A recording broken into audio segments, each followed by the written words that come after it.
মহব্বত অন্তরের বিষয়। মহব্বতটা অন্তর দিয়ে করতে হবে আর কাজের মাধ্যমে সেই মহব্বতটাকে প্রকাশ করতে হবে। আচ্ছা বলেন, আমার অন্তরে যে কোনো একটা মানুষের প্রতি কেমন ধারণা বা উনাকে আমি কতটুকু মহব্বত করি, উনাকে আমি কতটুকু ঘৃণা করি, এটা তো আমার অন্তরে আছে, ঠিক না? আমি মুখ দিয়ে বলার আগ পর্যন্ত আপনারা বুঝতে পারবেন না আমি তাকে ভালোবাসি নাকি ঘৃণা করি। কথা ঠিক কিনা? আমি কাউকে ভালোবাসলে এটা মুখে বলার আগ পর্যন্ত বোঝার উপায় নাই। আহলে বায়াতকে ভালোবাসি, মুখেও বলেছি, এটা আমার দাবি।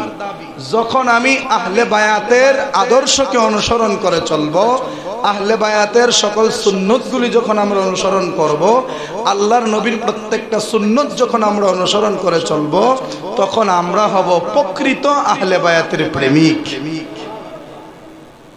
তখন আমরা কাজে কয়া দিব যে আমরা হাসান হুসাইনের পাগল। কথা ঠিক কিনা? বিগত দিনে 10 মুহররম পর্যন্ত, আজকে 12 মুহররম, আপনারা বিগত দিনের যথেষ্ট আলোচনা শুনেছেন। ইমাম হুসাইন কারবালায় শহীদ হয়ে যাবেন তখনও তিনি নামাজ আদায় করেছেন। তার মানে একটা মানুষের মধ্যে নামাজের অভ্যাস থাকাটা ইমাম হুসাইনের ভালোবাসার লক্ষণ। কথা ঠিক কিনা? একটা মানুষের মধ্যে সত্যতা থাকাটা ইমাম হুসাইনকে ভালোবাসার লক্ষণ। একটা মানুষের মধ্যে ধৈর্য শক্তি থাকাটা ইমাম হুসাইনের লক্ষণ। একজন মানুষের মধ্যে ভালোবাসা অন্য মুসলমানের প্রতি থাকাটা এটাও ইমাম হুসাইনেরই লক্ষণ। এইরকম আদর্শ যখন আপনার মধ্যে থাকবে, আপনাকে বলতে হবে না আমি হুসাইনি, মানুষ বলবে আংতা হুসাইনি মুসলমান। বলেন না সুবহানাল্লাহ, তুমি তো হুসাইনি মুসলমান। আর যখন ইয়াজিদের খাসলত গুলি আমাদের মধ্যে থাকবে, জবানে হুসাইনের নাম থাকলেও কোনো ফায়দা হইতো না। ইমাম হুসাইনকে ভালোবাসতে হবে, ইমাম হুসাইনকে মহব্বত করতে হবে। কারণ নামাজের ভিতরে আমার বাবাকে সালাম দেওয়ার কথা বলা হয় নাই, আপনার বাবাকে সালাম দেওয়ার কথা বলা হয় নাই, আমার পরিবারকে সালাম দেওয়ার কথা বলা হয় নাই, আপনার পরিবারদেরকে সালাম দেওয়ার কথা আমার আল্লাহ বলেন নাই। কিন্তু ওই নামাজের ভিতরে নবীর পরিবারকে সালাম দিতেই হবে। যখন আমরা পড়ি আসসালামু আলাইকা আইয়ুহান নাবিয়্যু, হে নবী আপনার উপরে সালাম, ওয়া আলা আলি মুহাম্মদ, এরকম একটা শব্দ নামাজের ভিতরে আছে না নাই? দরুদ শরীফের ভিতরে কিন্তু আছে আল্লাহুম্মা সাল্লি আলা মুহাম্মাদ ওয়া আলা আলি মুহাম্মদ, আল্লাহুম্মা সাল্লি আলা মুহাম্মদ। আল্লাহ গো, আপনার নবীর উপরে আমাদের পক্ষ থেকে দরুদ, ওয়া আলা আলি মুহাম্মদ, এবং আমার নবীর পরিবার যারা আছেন, আমার নবীর আল আওলাদ আহলে বায়াত যারা আছেন, তাদের উপরেও দরুদ। তার মানে আল্লাহর নবীর পরিবারদেরকে নামাজের ভিতরে সালাম দেওয়া ওয়াজিব। যদি কোনো মুসলমান নামাজের ভেতরে দুরূদ শরীফ পড়তে গিয়া ভুল করে ফেলে, ওই মুসলমানকে সহু সেজদা দিয়ে নামাজকে শুদ্ধ করতে হবে। তার মানে নামাজের মধ্যে দরুদ শরীফ না পড়লে নামাজ বাতিল হয়ে যায়, কারণ ওই দরুদে আহলে বায়াতের সালাম আছে। আহলে বায়াতকে আমরা নামাজের ভিতরে সালাম দেই। এমন অনেক নামাজি আছে, নামাজের ভিতরে হযরতে আলীকে সালাম দিছে, নামাজের ভিতরে হযরতে খাতুনে জান্নাতকে সালাম দিছে, নামাজের ভিতরে হযরতে ইমাম হাসানকে সালাম দিছে, নামাজের মধ্যে হযরতে ইমাম হুসাইনকে সালাম দিছে। কিন্তু নামাজের বাহিরে আইসা যখন আমরা হুসাইনকে সালাম দিতে চাই, তখন বেদাতের ফতোয়া মারে। কথা ঠিক না বেঠিক? जिनकी नाना के उम्मत की खातिर अपना सिर को कटा, उस हुसैन शहादत पेला खो सलाम मुस्तफा जाने रहमत पेला खो सलाम शमाए बज़ में হেদায়েত পেলা।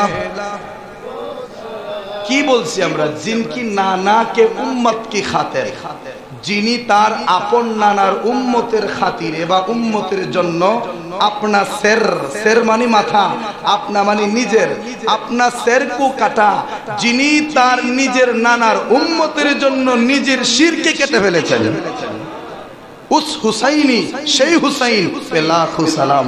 জোরে বলেন না সুবহানাল্লাহ। নামাজের ভিতরে যদি ওয়ালা আলী মোহাম্মদ কইতানি, নবীর পরিবারের উপরে সালাম দিতে পারি, হাসান হুসাইন কি নবীর পরিবারের বাহিরে? তাহলে নামাজের বাহিরে সালাম দিলে সমস্যা কি? ভালো না লাগলে দিবেন না, কিন্তু যারার ভালো লাগে আর বাধা দিবেন না। কথা ঠিক কিনা? আমরা কাউকে জোর করি না, কাউকে জবরদস্তি করি না, এটা যার যার প্রেমের বিষয়। কারণ যে যাকে ভালোবাসে তার নাম সবসময় তার জবানে থাকে। কথা ঠিক কিনা? নাম জপে। যেমন মজনু পাগল ছিল লাইলির জন্য, লাইলি কিন্তু দেখতে তেমন সুন্দর ছিল না। লাইলি দেখতে তেমন সুন্দর ছিল না, লাইলি একটা কুৎসিত মেয়ে ছিল, কিন্তু ওই মেয়েকে মজনু দেখে মেয়ের প্রেমে পড়ে গেল, লাইলি প্রেমে পড়ে গেল। এটাকে আমরা কি করছি? প্রেমের একটা কাহিনী বানায়া এটাকে আমরা জগতের মধ্যে উপস্থাপন করছি।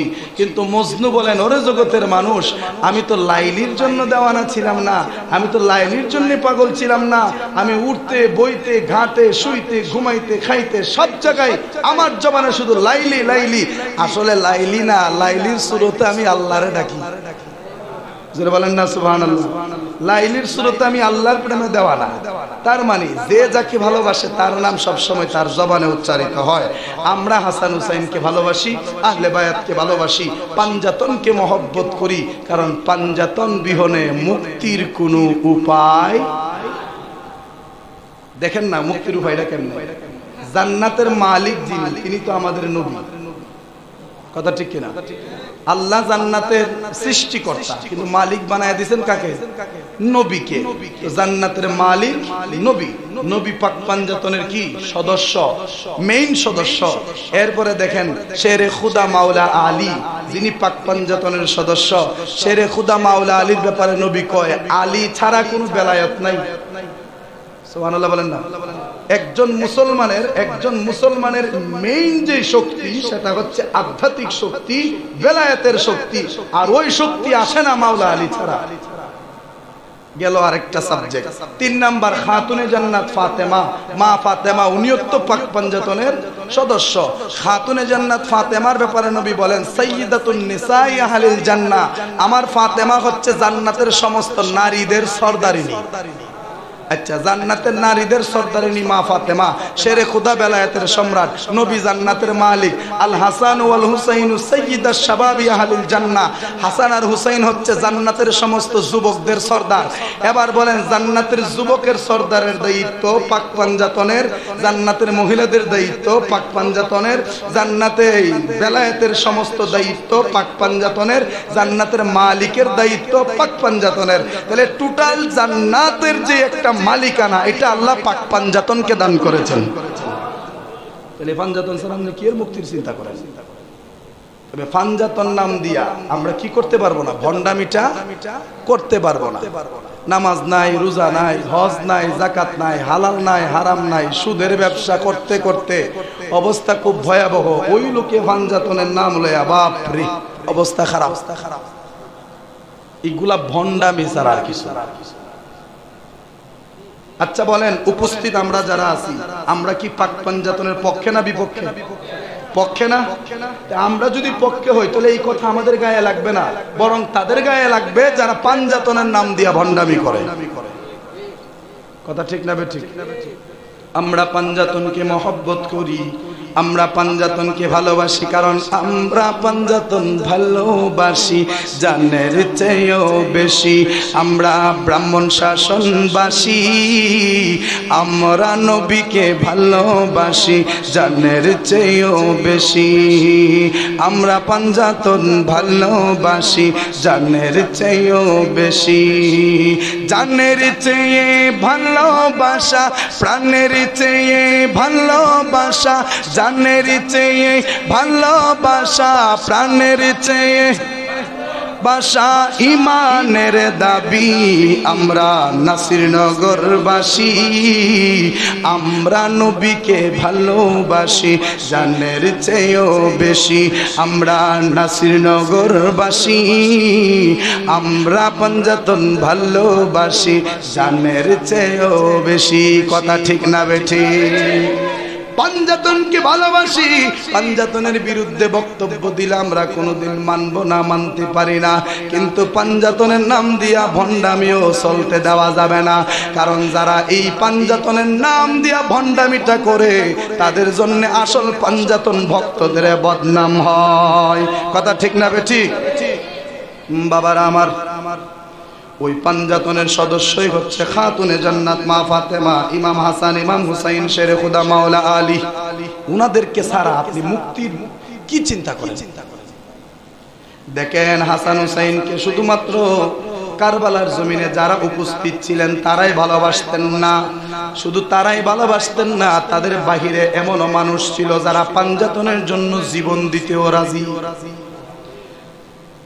9 মুহররম কারবালার ঘটনা তো 10 মুহররম ঘটছে 9 মুহররম রাতের বেলা হযরতে ইমাম হুসাইন রাদিয়াল্লাহু তাআলা উনি ওনার সকল সঙ্গীদেরকে বললেন তোমরা একটু আমার কাছে আসো সমস্ত সদস্যরা ইমাম হুসাইনের কাছে আসলেন উনি বাতিটাকে একটু বাড়ায়া দিয়া বলতেছে শোনো আমি কিছু কথা তোমাদেরকে বলি আমি তোমাদেরকে কিছু অনুরোধ করছি ওসিয়ত করছি আমি হুসাইন তোমাদেরকে নিয়ে মেহমানদারির জন্য কুফাতে এসেছিলাম আমি তোমাদেরকে দাওয়াত খাওয়ানোর জন্য নিয়ে এসেছিলাম কারণ তারা আমাকে দাওয়াত করেছে কিন্তু আমি জানতাম না দাওয়াতের নাম দিয়া তারা আমার সাথে গাদ্দারি করবে আমার সাথে নাফরমানি করবে তো তাদের গাদ্দারি তাদের নাফরমানি তাদের শত্রুতা সবগুলো আমি হুসাইনের সাথে অতএব তোমরা নির্দোষ তোমাদের কোনো অন্যায় নাই একটা কাজ করো আমি হুসাইন কারবালায় থেকে যাই তোমরা সবাই রাতের বেলা এই কারবালা ছেড়ে মদিনায় চলে যাও যারা বলেন না সুবহানাল্লাহ আমি হুসাইনের সাথে দুশমনী তোমরা কি করো আজকে কারবালা থেকে মদিনার দিকে চলে যাও ইমাম হুসাইনের সঙ্গীরা ডাক দিয়া বলেন আসছি আপনার সঙ্গে বেঁচে থাকলে যাব আপনার সঙ্গে আর যদি মরতেই হয় আপনার সঙ্গে থাইকাই জীবনটাকে উৎসর্গ করে দেব বহু রিকোয়েস্ট করলেন ইমাম হুসাইন কিন্তু ওনারা কারবালা ছাড়তে রাজি হইলেন না বলেন যদি আপনাকে ছেড়ে আমরা চলে যাই আমরা নবীর পরিবার হইছি তো কি হইছে হাসরের দিন নবী যদি কয় এ কাশেম হে আলী আকবর ও শহর মানু ও বিবি জয়নব আমার হুসাইন রে কারবালায় একা ফালায়া তোমরা যেমন নিজেরার জান বাঁচাইয়া গেছিলা গা কথা ঠিক না বেঠিক ওনারা বলেন কোনদিন ইমাম হুসাইনকে ছেড়ে আমরা যেতে পারবো না সবাই কারবালায় অবস্থান করলেন শেষ পর্যন্ত প্রায় সবাই শহীদ হয়ে গেলেন শুধুমাত্র ইমাম হুসাইনকে যে ওনারাই ভালোবাসছেন এটা না হযরতে ইমাম হুসাইন রাদিয়াল্লাহু তাআলা আনহুর প্রেমিক পাশের যেই গ্রাম ছিল ওই গ্রামের মধ্যেও ছিল হযরতে ইমাম হুসাইন আগামীকাল যুদ্ধ করবেন 9 মুহররম রাতের বেলা ওই দিক দিয়া পাশের গ্রামে একটা বিবাহ হলো বিবাহ হওয়ার পর নতুন বিবিকে স্বামী ঘরে নিয়ে বাসর ঘরে প্রবেশ করলো বাসর ঘরে প্রবেশ করার পর ওই সন্তানটার মা যার একমাত্র একটাই সন্তান ছেলে সন্তান আর কোনো সন্তান নাই স্বামী নাই ভাই নাই বোন নাই একমাত্র একটাই ছেলে সন্তান ওই সন্তানটারে বিবাহ করাইছেন ওই মহিলাটা ছিল 1 নাম্বার আহলে বায়াতের ভক্ত ওই মহিলাটা ছিল ইমাম হুসাইনের প্রেমিক ওই মহিলাটা ছিল আহলে বায়াতের প্রেমিক আহলে বায়াতের জন্য জীবনটাকে উৎসর্গ করতে রাজি ওই মহিলাটা রাতের বেলা রাত 12টা যখন বাজে স্বামী স্ত্রী যখন বাসর ঘরের মধ্যে তাদের একান্ত সময় কাটাচ্ছেন ওই মুহূর্তে মা যাইয়া ঘরের দরজার মধ্যে টুকা দিছে মা ঘরের দরজার মধ্যে টুকা দিয়া বলতেছে আব্দুর রহমান ওনার নাম ছিল আব্দুর রহমান ডাক দিয়া বলে আব্দুর রহমান একটু দরজাটা কি খুলবানি গো বাবা তখন নতুন বিবি ডাক দিয়া কো স্বামী গো কে আসছে কো আমার মা আসছে কই এত রাত্রে আপনার মা আসলো ব্যাপারটা কি স্বামী ডাক দিয়া কো হয়তো জরুরি কোনো কথা হবে নতুবা আমাদের জন্য হয়তো কিছু নিয়ে আসছে এই জন্য দেখি দরজাটা খুলে দেখি উনি দরজাটা খুলে দিলেন দরজাটা খুলে দেওয়ার পর ওই মহিলাটার চেহারার দিকে যখন তাকাইলেন, সন্তান যখন মায়ের চেহারার দিকে তাকাইলো, ওই সন্তান মায়ের চেহারার দিকে তাকায়া থেকে মায়ের চোখ দিয়া ঝরঝর ঝরঝর করে পানি পড়তেছে, মায়ের চেহারাটা মলিন হয়ে গেছে। সন্তান ডাক দেয়া কয়, আম্মা আজকে তোমার সন্তান আমি বিবাহ করেছি, নতুন বিবাহ, ঘরে আমার নতুন বিবি, তুমি রাত 12টার সময় এসে দরজার মধ্যে ডাক দিলা কেন, আর তোমার চোখ বেয়ে বেয়ে পানি পড়তেছে কেন? তখন ওই মহিলাটা ডাক দেয় কই, বাবা আজকে তোমাকে কঠিন একটা পরীক্ষা দিতে হবে, আজকে তোমাকে কঠিন একটা পরীক্ষা দিতে হবে। উনি ডাক দিয়া বলে, আম্মা কি পরীক্ষা? আমি কিছুক্ষণ আগে খবর পেয়েছি আমার নবীর পরিবার সবাই নাকি কারবালার জমিনে উপস্থিত হয়ে গেছে, আমার নবীর পরিবার সবাই নাকি কারবালার জমিনে হাজির হয়ে গেছে, আগামীকাল নাকি ইয়াজিদের সাথে আমার হুসাইনের যুদ্ধ শুরু হয়ে যাবে। তো আমি মা তো সারাটা জীবন হুসাইন হুসাইন করে কাটাইছি, আমি মা তো সারাটা জীবন আহলে বায়াত করে কাটাইছি, আজকে আহলে বায়াত আমাদের পাশে অবস্থান করতেছে, আগামীকাল যুদ্ধ শুরু হয়ে যাবে, আমি মা চাই তুমি হুসাইনের পক্ষে আগামীকাল যুদ্ধে হাজির হয়ে যাও। আরো জোরে। সন্তানটা চিন্তায় পড়ে গেলেন। মা ডাক দেয়া কই, বাবা চিন্তা কইরো না, আমি তোমাকে দুইটা অপশন দিচ্ছি, তুমি কি তোমার বিবি চাও নাকি তুমি জান্নাত চাও? সুবহানাল্লাহ বলেন না রে আব্দুর রহমান, তুমি কি তোমার বিবিকে পাশে চাও নাকি তুমি হুসাইনের সাথে জান্নাতে থাকতে চাও? কারণ বাবা শুইনা নাও, জান্নাত বিক্রি হইতেছে কারবালায়। যারাই হুসাইনের পক্ষে যুদ্ধ করে ইয়াজিদ বাগিনীকে নির্বংশ করে দিতে পারবে, তারাই হবে জান্নাতের মালিকানা, তারাই হবে জান্নাতের মালিক। আব্দুর রহমান চিন্তা করতেছে, হাই রে আজকে মাত্র বিবাহ করলাম, এখনো ভালো করে পরিচয় হয় নাই, মাত্র কয়েক ঘন্টার আমাদের সংসার, এখন আমি চলে যাব, কারণ সকালবেলা গিয়ে তো আমি কুলাইতে পারবো না, আমাকে রাত্রের বেলায় কারবালার উদ্দেশ্যে রওনা হতে হবে। মা ডাক দেয়া কয়, বাবা আমি তোমাকে জোর করব না, কিন্তু সিদ্ধান্ত তোমার উপর। সন্তান ডাক দেয়া কয়, মা আমার তোমার তো আর কোনো সন্তানও নাই যে ওই সন্তানটারে পাঠাইয়া দিবা, একমাত্র সন্তান আমি, তুমি যেহেতু আশা করছো আমি কারবালায় গিয়া হুসাইনের পক্ষে যুদ্ধ করতাম, মা যুদ্ধে গেলে কেউ তো বেঁচে থাকার আশা করে না, যুদ্ধে গেলে সবাই এইটাই মেনে যায় যে গেলে জীবন শেষ হয়ে যাবে। ও মা আমি যদি যুদ্ধের ময়দানে গিয়া শহীদ হয়ে যায়, তুমি মা বাকি জীবনটা কিভাবে কাটাইবা? মা ডাক দেখো, সন্তান আমি মনে করব আমার সন্তানটা আল্লাহ তাআলা জান্নাতের জন্য নিয়ে গেছেন, আমার সন্তানের খাতিরে আমাকেও জান্নাত দান করবেন, এই আশা করতে করতে আমি আমার জীবনটাকে পার করে দিতে পারবো। রে সন্তান এবার সিদ্ধান্ত তোমার উপর, তুমি বলো তুমি যাবে কি যাবে না? সন্তান ডাক দেয়া কই, মা আমি যদি বিবাহ না করতাম তাইলে এক কথায় আমি তোমার কথায় হা বলে দিতাম যে মা তুমি মা যেহেতু বলছো, তুমি মায়ের কথা রাখতে গিয়া হুসাইনের জন্য জীবন দিয়ে দেব। ও মা যেহেতু আমাকে বিবাহ করাইছো, একটা মেয়ের সাথে আমার জীবনটা জড়িত, আমার সাথে একটা মেয়ের জীবন জড়িত, এখন আমি যদি কারবালায় গিয়া শহীদ হয়ে যায়, এই নতুন মেয়েটার কি হবে, নতুন বধূটার কি হবে? মা তুমি একটু দাঁড়াও, আমি আমার বিবির কাছ থেকে অনুমতি নিয়ে আসি। জোরে বলেন না সুবহানাল্লাহ।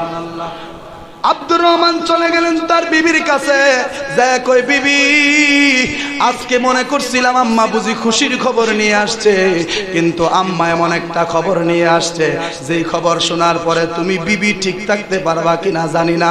ও বলেন না আম্মা কি বলছে? ও আমার আম্মা বলছে ইমাম হুসাইনের সাথে নাকি ইয়াজিদের যুদ্ধ শুরু হয়ে যাবে আগামীকাল, আমি নাকি এখনই কারবালার জমিনে যাইয়া হুসাইনের দলের সাথে যোগ দিয়া হুসাইনের পক্ষে যুদ্ধ করতাম। বিবি ডাক দিয়া স্বামী গো, ও স্বামী তাইলে এবার আমার কাছে আসছেন কেন? স্বামী ডাক দেখো, স্ত্রী রে তোমার সাথে আমার জীবন জড়িত, আমার সাথে তোমার জীবন জড়িত, এখন তুমি যদি অনুমতি না দাও আমার যাওয়ার কিন্তু কোনো সুযোগ নাই, কারণ তুমি আমার কাছে আমানত আর মা আমার কাছে জান্নাত, আমি কোনটা ছেড়ে কোনটাকে ধরব? বিবি আবার তুমি বলো তুমি পারবা কিনা? বিবি ডাক দিয়া বলেন, স্বামী গো যদি অন্য কোনো কারণে হতো আমি আপনাকে সাফ না করে দিতাম, কিন্তু হুসাইনের জন্য বলেছে, আমি নিজেও তো হুসাইনের জন্য পাগল, আমি নিজেও তো আহলে বায়াতের জন্য পাগল। কি কষ্টটাই না কারবালার জমিনে নবীর পরিবারদেরকে দিচ্ছে।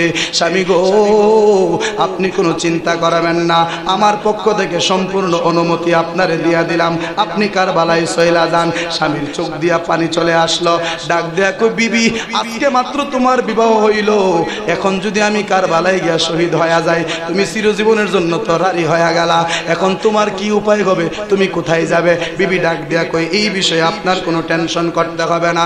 স্বামী কই, বিবি রে তুমি যে কিন্তু আমার অনুমতি দিছো, আমি যাব কারবালার জমিনে, তবে আমি তোমারে কয়েকটা ওসিয়ত করে দিয়ে যাচ্ছি, কারণ স্বামীর অনুমতি ছাড়া স্ত্রী কিন্তু কিচ্ছু করতে পারবে না, স্ত্রী বাজারেও যাইতে পারবে না স্বামী যদি তারে পারমিশন না দেয়। কথা ঠিক না বে ঠিক? আজকাল পারমিশন লাগে, বাজার তাই এখন গেছলাম বাজার, ওইটা বুঝে পড়ছে না। স্বামীরে মানার মতো মানতে হবে।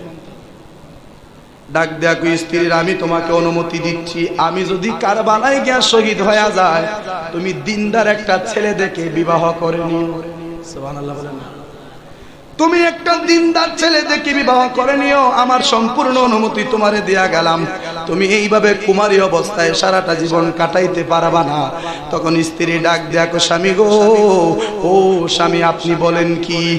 আমি জীবনে প্রথম এবং শেষ, জীবনের প্রথম এবং শেষ স্বামী হিসাবে আপনারে কবুল করছি, পৃথিবীর আর কোন পুরুষকে আমি স্বামী বলে কবুল করতে পারবো না। জোরে বলেন না সুবহানাল্লাহ। আর অহন্ত প্রতি মুহূর্তে জামাই বদলা, আর বেড়াইন প্রতি মুহূর্তে বউ বদলা। সি সি সি 70 বছর ধরে এক একজন সংসার করতেছে এক বিবিরে লয়া, আর এখন 6 মাস জানা বিবি ফালটাইলা, স্বামী ফালটাইলা। নাউজুবিল্লাহ কইতেন না? হ্যাঁ, বাতের চিন্তা আমার করে লাভ নাই। আমার আল্লাহ বানাইছে বাতের রিজিক, মানে রিজিকের ব্যবস্থা কইরি বানাইছে। কথা ঠিক না বেঠি? রিজিকের ব্যবস্থা আল্লাহ কইরি দিছে। যদি উচিত কথা কোয়ার কারণে কারো খাওয়ান বন্ধ হইতো, সবার আগে ইমাম সাহেবের বন্ধ হয়ে যাবে, কারণ ইমাম সাহেবের খাওয়ান তো মানুষের ঘর থাকে, ঠিক না? কিন্তু দেখা যায় ইমাম যতই আল্লাহ রসুলের কথা বলে, আল্লাহ তার রিজিকের ব্যবস্থা আরো বাড়ায়া দেয়। হয়তো এই জায়গায় উচিত কথা কোয়ার কারণে এই জায়গা থেকে সে চাকরি হারাবে, আর এক জায়গায় তার জন্য উত্তম রিজিকের ব্যবস্থা করা আছে। কথা ঠিক না বেঠি? টেনশন করতাম। আমরা যারা এই রকমটা করি আমাদের জন্য এটা, আর যারা করি না তার তো কোনো সমস্যা নাই। কথা ঠিক না বেঠি? স্ত্রী ডাক দেয়া কই, স্বামী আমি আর কোন পুরুষকে স্বামী বলে কবুল করতে পারবো না, আপনি কারবালায় চইলা যান। স্বামী ডাক দেয়া কই, স্ত্রী তোমার মতো একটা বিবি আমি পাইলাম, কিন্তু আমার জীবনটাকে আমি তোমার সাথে কাটাতে পারলাম না, আমাকে ক্ষমা করে দিও। এই কথা বলে বিদায় নিয়ে তিনি ঘর থেকে বের হয়ে যাবেন। বিবি আবার ওনার পথ আগলায়া দাঁড়ায়া ডাক দেয়া কয়, আপনি চলে যাচ্ছেন কারবালায়, আমাকে একা রেখে যাচ্ছেন কোথায়? আমাকেও আপনার সাথে নিয়ে নেন। স্বামী ডাক দেয়া বলে, স্ত্রীরে বলো কি, তুমি তো মহিলা মানুষ, তুমি আমার সাথে গিয়ে কি করবে? শুনেন তাইলে আমি কি করব, আমাকে আগে সাথে নিয়ে যান, তারপরেরটা আমি আপনাকে পরে বলবো। বিবিকে সাথে নিয়ে চলে গেলেন কারবালায়। কারবালায় গিয়া ইমাম হুসাইন রাদিয়াল্লাহু তাআলা আনহুর পাশে বসলেন। বসে ডাক দেয়া কই, ইমাম হুসাইন আমি আপনার পক্ষে জীবন দেওয়ার জন্য মায়ের অনুমতি নিয়া আমার বিবিকে সাথে নিয়ে কারবালায় হাজির হয়ে গেছি, আপনি আমাকে গোলাম হিসাবে কবুল করে নেন। ইমাম হুসাইন কবুল করে নিলেন। এখন কইতেলে তোমার বিবি কি করবে? তখন বিবি কইতেছে, ও নবীর নাতি হুসাইন, আপনার পরিবারের মধ্যে তো বিবি শহরবানু আছে, বিবি জায়নব আছে, বিবি সকিনা আছে, আরো অনেক মহিলারা আছে আপনার ফ্যামিলির মধ্যে বা আপনার পরিবারের মধ্যে, তো আমিও একজন মহিলা, যদি আপনি অনুমতি দেন তাইলে আমি আমার বাকি জীবনটা আপনার পরিবারের সকল মহিলাদের দাসী হয়ে কাটাতে চাই। কারণ আমি আমার স্বামীকে কথা দিছি, জিন্দিগিতে আমি আর স্বামী গ্রহণ করব না, অতএব কি করতে হবে, আমাকে আপনি দাসী হিসেবে কবুল করে নেন। ইমাম হুসাইন ওই মহিলার আবদার কবুল করে নিলেন। বিবি জয়নব শহরবানু রাজি হয়ে গেলেন যে তুমি সাথে থাকলে আমাদের হয়তো একটু সাহসও বাড়বে, কারণ তুমি তো এই এলাকারই সন্তান। জোরে বলেন না সুবহানাল্লাহ। তাহলে বলেন এই যে কারবালার প্রান্তরে ইমাম হুসাইনের সাথে মর্মান্তিক ঘটনা ঘটলো, এই ঘটনায় কারবালার আশেপাশের অঞ্চলের যত মানুষ ছিল যারা ইয়াজিদকে না ডরাইয়া আহলে বায়াতকে ভালোবাসতো, তারাও কিন্তু ইমাম হুসাইনের জন্য জীবন দিয়েছে। কথা ঠিক কিনা? ওই আব্দুর রহমান কিন্তু পরবর্তী যুদ্ধেতে শহীদ হয়ে গেছিলেন। 10 মুহররম কারবালায় কি হয়ে গেছিলেন? শহীদ হয়ে গেছিলেন। ওনার বিবি নবীর পরিবারের দাসী হয়ে থেকে গেলেন সারা জীবন। তো আমরা নবীর পরিবারের দাসী হওয়ার তো যোগ্য না, নবীর দরবারের কুকুর হওয়ার তো যোগ্য না। কথা ঠিক না বেঠিক?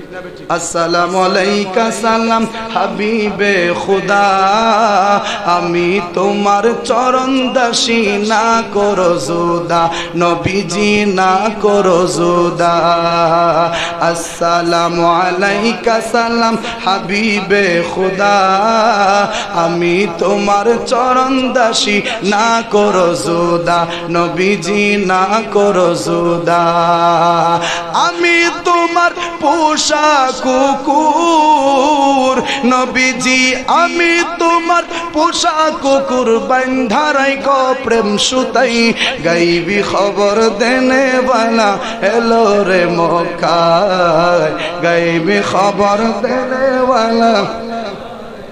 কায় ওজার নাম শুনিলে চমকে উঠে, নাম শুনিলে দিল বেকারার হয়ে যায়, গাইবি খবর দেনে বালা এলো রে মক্কায়, গাইবি খবর দেনে বালা। বলেন না মারহাবা। নবী কুকুর হিসেবেও যদি কবুল করে, তাহলে মদিনার দরবারের কুকুর গোটা দুনিয়ার সব বাঘের চাইতে দামি। বড় সাহেবের দরবারের কুত্তা খায়ালা বাঘ, সুবহানাল্লাহ কইতেন না? বড় পীরের দরবারের কুত্তায় যদি বাঘ খাইতে পারে, তাহলে আমার নবীর দরবারের কুত্তা যদি আমরা হইতে পারি, তাহলে আমরার পাওয়ারটা কত বাড়বে চিন্তা করেন। সবগুলা হচ্ছে আদব। সবগুলা কি? আদবের নাম হচ্ছে কি? আদব হচ্ছে আউলিয়া। ওই যে উসমান শাহ হুজুর বলছিলেন, বা আদব বা নসিব, বে আদব বদনসিব। উনি বলেছিলেন আদবের সাথে থাকো, দরবারে আদবের সাথে থাকো, নসিব খুলে যাবে। বেআদব বদনসিব, বেআদব হয়ে যাবে তো নসিব মন্দ হয়ে যাবে। সুবহানাল্লাহ বলতেন না? সম্পূর্ণটাই আদবের ব্যাপার। তো বাবা, আমি আর কথা লম্বা করব না। আহলে বায়াতকে আমরা ভালোবাসি। শেষ কথা আমার এটাই থাকবে, আমাদের অন্তরে থাকবে হুসাইনের মহব্বত, আর আমাদের কাজে কর্মে থাকবে সেটার প্রকাশ প্রচার। কথা ঠিক কিনা? আচ্ছা বলেন, দাড়ি টুপি পাগড়ি জুব্বা পাঞ্জাবি নবীর সুন্নত মিসওয়াক ডিলা কুলুপ এগুলা কি সব হেরা? তাহলে হেরার মধ্যে যে ডিলা আছে কুলুপ আছে, হেরার মধ্যে যে মিসওয়াক থাকে, হেরাদের সবসময় মাথার টুপিটা দিয়ে রাখে, হেরাদের পাঞ্জাবিটা পরে রাখে, আমনে আমি যেটা পারি না।